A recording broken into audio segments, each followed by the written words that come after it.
All right, so this is a serious question, and that question is, should DNC chair Tom Perez be sent to prison? Now, this is not a joke.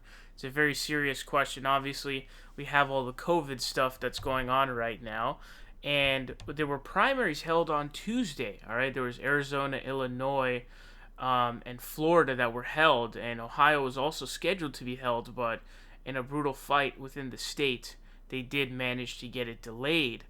But as you guys know, the CDC says gatherings of 50 plus should not happen because of obviously the spread of corona.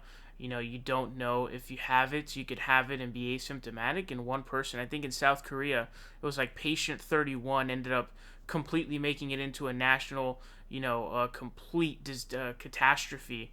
And that guy was like a follower of some stupid cult of like, oh, just this random Korean guy who they were like, this guy's God or whatever. And there's like a bunch of 200,000 cult followers. He's now on, I think, murder charges now. So, one person can really just destroy the whole country, right?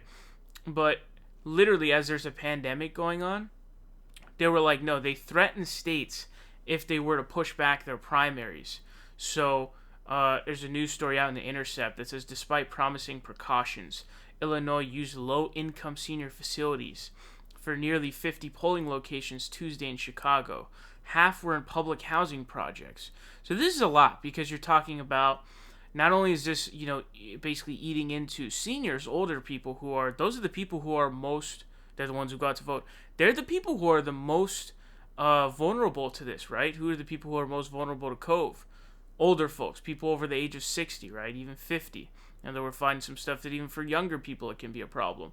But that's the most vulnerable people. Those are the people going to vote. And then 50 polling locations. That's a lot of polling locations with a lot of people in Illinois. They're in Chicago. There's a lot of people in Chicago, right? And so all it takes is one human being to spread it to so many people. And if you're under the assumption that, oh no, there was no single person with COVID that basically spread it to people, you're dead wrong. And apparently this happened in 1918 when the Spanish flu was going on, which really should be called if we want to play the Republican game, it should be called the Kansas flu because it got started in Kansas, not in Spain. But they actually, I believe, held their elections and it was like a complete catastrophe, a complete disaster.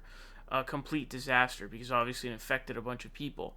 So what they should have done is they should have postponed the primaries completely. Now it's funny, I see corporatists on Twitter basically saying, "Oh, Bernie should have dropped out."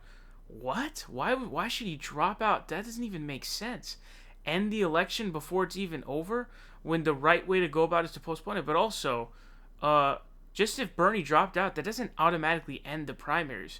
You dumbos realize that there are down ballot races in every fucking district, right? Literally every single district has a primary race.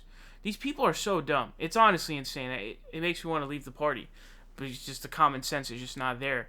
But you're talking about public safety to the highest degree.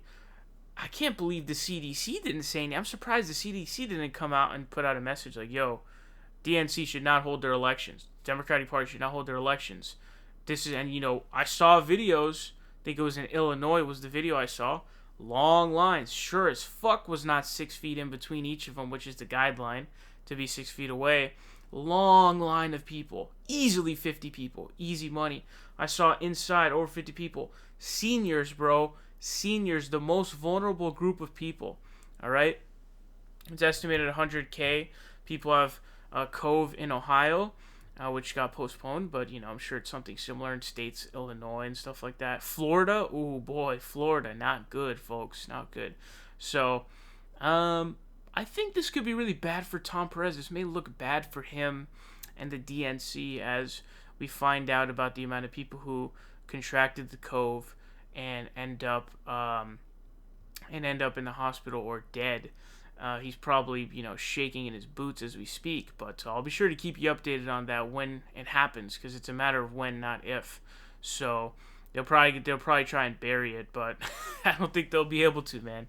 I don't think they'll be able to. So it's no longer hashtag Bernie 2020. It's hashtag Tom Perez for Prison 2020.